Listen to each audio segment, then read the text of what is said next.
foreign students will face when they come to the United States. Join me and welcome my guests. My name is Adjoa. Oh, Adjoa. And I'm Should be a from Ghanaian. Yeah, Okay. I'm a student. Oh, nice. Yeah. And you, sir? I'm Chibueze Igwebe. I'm from Nigeria. Oh, our neighbors. And I'm also a student here. Oh, nice. My name is Irene. I'm a student here. I'm from Ghana. Oh, nice. Beautiful people today here.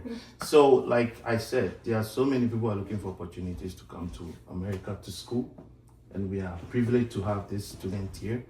I want to know, what are some of the challenges you guys faced when you came here as students? Got your visa, you go here. What are some of the challenges? Accent-wise, Oh. looking for a room, like, yes, fundings for school. Okay, well, for me, it was tough because Okay. I used like 2 years Okay. to get an admission. I was working and then applying for schools at the same time, so it was a lot of work for me. And then after that, I happened to get an assistantship when I was in Ghana before I got here, so it wasn't as bad. Okay. And then when I got here, I met somebody who already knew things around here. So he helped me get an accommodation, and it was pretty easy for me, I would say.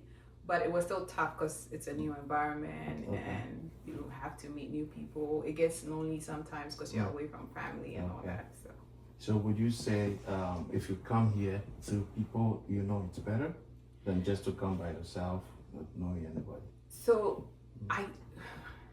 I would say both has advantages and disadvantages. If you know people, it could be good, but maybe they are not like your people. Okay. Yeah, so. What about you, sir? Right, I'd say my transition was smooth. You know, Okay. coming all the way from Nigeria to the United States, I made a lot of connections through LinkedIn. Oh, okay. So yeah, I kept You see? speaking with these guys, you know, before a long time before I got to the States. Okay. So when I got here, you know, they were already there to show me the ropes, you know, Okay. show me how things are done around here, and it was pretty easy for me to.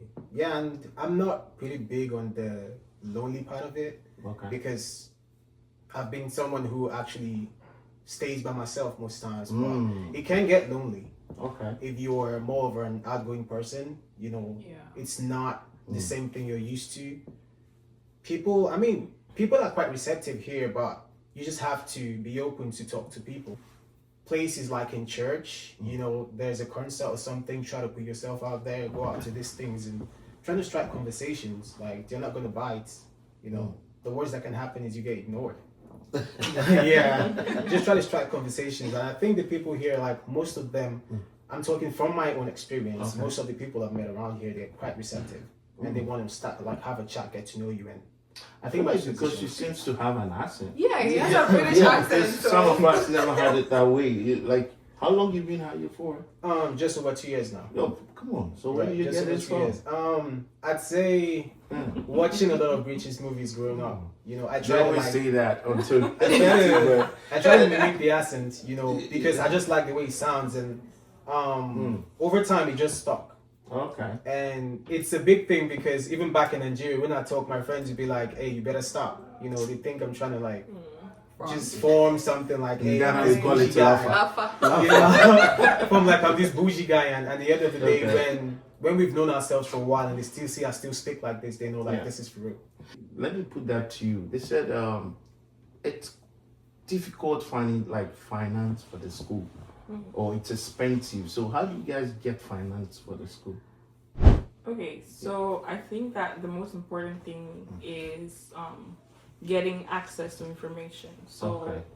basically, just like Adjoa had shared in her experience, Okay. that she already knew people and she had people guide her through the pathway. So in that sense, when you're coming here, you have to find the right information to know where to look for Okay. funding. So I'm gonna make this comparison as comparing here education here to Ghana or any part in the global south, right? Most of the time, funding is highly situated at the university level. So like the main administration is where the money is. So if you apply for a scholarship or something like that, that main part of the whole administration system is where you get your money from. But as compared to here, like funding is usually available at the departmental level. So your funding and your scholarship is at your department. So when you go looking for funding from the main university, obviously you're looking at the wrong place, right? So you're not going to get access to that information. So knowing where to look for funding, right? And knowing how you are going to even ask for funding, right? Because even looking at the way that our culture is very different, sometimes people would want to seek for information, but they would do it wrongly, right? They would email the wrong people. They would not like, their emails are sometimes very frustrating. Like when you look at it, like it sounds very casual, like you're looking for money from someone to fund your education. So even the ways that people communicate how they're looking for this funding, where they're looking at, and when they're looking, are things that people need to consider. And obviously this kind of information is not out there. So if you're talking to the right people and you're talking to people who know something about it, then they're going to guide you to know when to look, where to look, and how to look for funding. Right? Wow, it seems like they know what they're doing. But this is a general question. Once you're in school, do you get opportunity to like work? School visa allows you to work. Yeah, as an international student, you have up to 20 hours. Oh, work. okay. So you can have an assistantship or a scholarship or have student job, but you can only work till up to 20 hours in a week. Oh wow. That's restricted. So And that can help pay your rent and stuff. yeah. Oh, you It still will- have to follow your I family. mean, let me back chip home. into that. Okay, You know, if you're someone who's very, very careful about your spending, Okay. you know, you just have to make a budget, you know, and that's gonna help you Budget, a lot. okay. You can't be at parties every day buying drinks and all that. Oh, It's okay. not gonna work for you. Shopping. You know, so yeah. Yeah. Be on Shane. Be on Shane every day. You know, Amazon every day. Shane. Oh yeah. Not shame. Okay. I know Be what on Shane every day. talking Amazon about, every day. yeah. Like you're always ordering stuff. Like you're not gonna get by. So you just have to plan your spending. You know, and just budget. The word budget. Yeah. Got it. So do you guys kind of like get pressure from back home? Like once you're in America, every family is looking up to you. Hey, can you send money? Or they know you're a student, so they don't fall back on you guys. I don't think that like the ways that people think about abroad and immigration in general is Okay. also one of the things that's important, because there's this narrative out there that people have created that it's like, oh, the moment you travel, the grass is greener on the other side, or probably maybe like a very popular term that they use is that the American dream makes it possible for you to come here in the shortest possible time and then achieve everything that you want. But looking at that, there are things that we don't really think about, right? Because even as we're talking about our funding and stuff like that, like the ways that we're able to survive on the money that we have. First of all, it's a non-immigrant visa. Like the funding and the monies that we're getting are not technically salaries, right? They're Okay. incentives just for us, because we're volunteering part of our time to doing something in the university. So these are not like salary. If I'm working outside of campus and I'm being paid like $5,000, that's different, because if you're in school, it's probably lesser than that, right? So we're barely even surviving on the monies that we have. So like even with the spending issue, you can try not to spend, but Okay. realistically speaking, we're barely surviving on that money, because there's a lot of expenses, there's health insurance, there's like personal spending, there's other things, right? So also the ways that our families think about this is like, okay, you're here and everything is okay for you, so at least you have to send something back home and stuff like that. But usually the narrative is they don't even know, right, that we face all these challenges and things like that. So it's your responsibility to let them know, hey, I'm just here for school, I'm not here as a worker, or I'm not here as an immigrant, I'm a non-immigrant who has intentions to go back home at a point in time, because that's what you told the government when you got your visa, right? So Yeah. it's also like, let people know the ins and outs of your struggle. Sometimes when we take photos and we post them out there, we don't look like what we What we're go going through, right? through. We don't look like Yeah. our struggles and things like that. So even the category of being a student makes it hard for you to even send money back home. But I think that there's also that expectation from home. But if you're able to be honest with people and let them know, hey, like, I don't have money at this point, or hey, I can only help you out with this amount, then you should be good. So be honest with people that we're here for school, we're not here, we're not working, right? And so yeah. I've had an experience where I had to explain to somebody that I was a student and I don't earn much, and so I can't help them with a particular problem that they're having, and they said I was too stingy, and that they have friends who are also out here but are able to help. And I had to tell them that if they're able to help you with that lump sum, because he was asking for a very big amount of money, and if they're able to help Maybe you your with that lifestyle shows money, that maybe you can. no, it wasn't the lifestyle. But yeah. A girl's got to do what she's got to do anyways. But if somebody is able to afford that kind of money and then it wouldn't create a dent on their financial stability here in the US, then they must be doing something either than being a student worker or like staying strictly by what they are being given. How is it to blend in, like making friends, especially coming from African culture background? I think this is a very subjective question. So depending on who you are, just like I think he was saying that you need to open up to people and stuff like that. Like knowing yourself and knowing where you're coming from.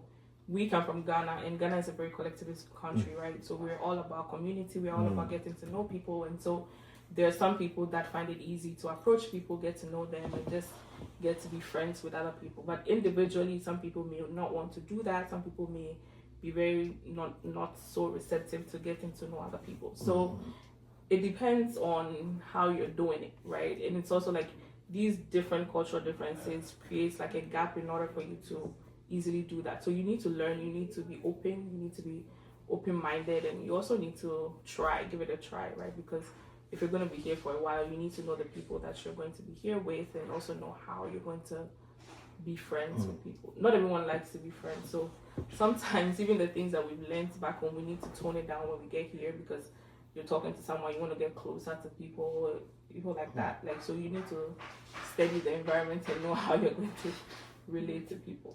You see, it looks like you guys have the accent, so it's even difficult to ask this question. Do people like say you have an accent, you have an African accent, so blah? Yeah. Really? Yeah. You get that a lot? Yeah. Like, so what's the long-term goal? Like after school, what are you guys looking up to? Like go back home, stay, live here, go back to Africa with the experience you have, with exposure, or you decide to stay, get more? Well, for me, I used to work Okay. before I came to Okay, school, okay. and I realized that there was a gap. I am into food processing, Okay. and so this country has a lot of food processors, opportunities, has okay. a lot of food industries that have more advanced technology, and so I would want to gather experience before I go back home. So you have plans of going back? Oh yeah, Okay. there's no I place know a lot like of people home. don't want to go back after. Right. Going back, I have nothing to do back home, so I'm staying. So, yeah, same with you. You want to go back after some time? Or just after Basically, school? Okay. basically, my goal is to gain as much experience I Okay. can here in the United States, because whatever tool you need, you can find it here Yeah, to okay. get that experience. Basically, at one day I may have to leave, but my goal is to contribute as much as I can to the Okay. world of geology, right? Be it in the United States or wherever in the world. My goal is to make a positive impact in the geological agencies around the world. So that's it. Yeah, I think the main goal also, I was also working before I came here. So, Okay. I mean, we all can identify a gap back home. That's why we're here to seek higher education in the first place, right? So, just getting that experience and knowledge, just like everyone said, to be able to go back. And I think the question of going back is also like, also looking at if it's possible for the things that we learn here to be implemented back home. That's the question. Because obviously we do have structural challenges. There's a gap between access and opportunity back home, and so also we can go back, but it's also like, are there structures to be able to help us implement the knowledge and skills that we are getting here, right? Like, is the government helping and other things like that? Because that's also the topic and a discussion for another day. But I know a lot of Africans, we're all looking for opportunities to come here. So since you are here, what advice can you give to somebody who's looking for opportunity to come here? Do you think it's worth coming? Do you think I think I'm gonna say the biggest thing that the biggest gift you can give yourself is to learn new things, right? To be out of your comfort zone and to experience new things. So even if not just the United States, maybe just getting some travel experience, it brings a side of you that you never knew existed, right? Because here, when you move and you're not in home, right, you're away from your comfort zone. Like, I didn't even know that I could drive a U-Haul truck. No. right? I know what you mean. Like I've I seen didn't know that. that when I get into a new apartment, I can set up my apartment, I can mount stuff and stuff like that. Because back home we have people that do these things easy Okay. for us, right? Mm. And even it builds some kind of resilience in you, because at the end of the day, Confidence, you're doing things that you're not comfortable with. It's either I have to do this because no one is gonna do it for me, right? And so travel is good. Like if you have the opportunity to travel outside of where you are, it's very helpful. Not just the United States, but getting travel experience exposes you new perspectives, new ideas. You're open-minded. Like you get a whole lot of experience from travel. So not just traveling to the United States, but travel in itself is a good thing. I'd say it's worth it. Okay. But basically, what I'd like to say first is have that desire to learn. That should be your motivating factor to want to move to the United States, right? Forget about the pictures you're seeing. A lot of those people you're seeing that are students are actually going through it. That is the truth. You understand? If you think you're coming here to, let me go see the beaches, let me go see, the resorts, let me go see. The American dream. Yeah, I mean, Photos and you just Clubs. no. You have to be mentally prepared because it is draining. Okay. Yeah. You hear people talk about depressions and stuff like Yes. that. It is a big thing here in the United States. You're away from Africa, where you have your community. You can actually walk next door and just, hey, what's up? I haven't seen you. What's going on? Let's go outside. Let's go chat. Let's go do something outside. It's not that way here. You understand? So you have to build that resilience. And like I said earlier, the most important thing, your motivating factor should be that I'm coming over here to learn, right? To gain that experience that could help me and my community in the future. So that should be your number one factor you need to put into consideration before moving. For me, what I would say is you have to be confident. One thing I have learned in the States is that you need to be able to speak for yourself. You have to be confident in everything you do. Even in classes, they encourage having group discussions, like sharing opinions and view. You realize that the more talkative you are in class, the higher the marks you get, the more likable you are. As opposed to what we learn in Africa, is like you have to be, I wouldn't say timid, but you have to be reserved and no, that's will not flow here. Even in the professional setting, you should be able to, I would say, brag or like be confident enough to talk about what you do, things you do, and so that is one thing I would like to tell people back at home. Like unlearn whatever it is you've learned at home, and when you come, show up and show off, because that is what is going to get you through many doors. Yeah.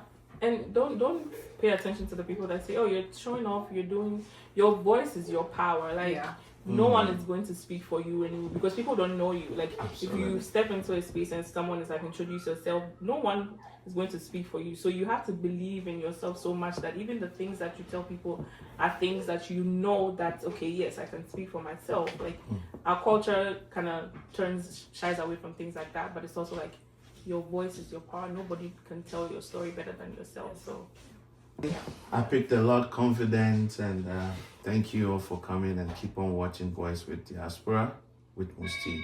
Thank you.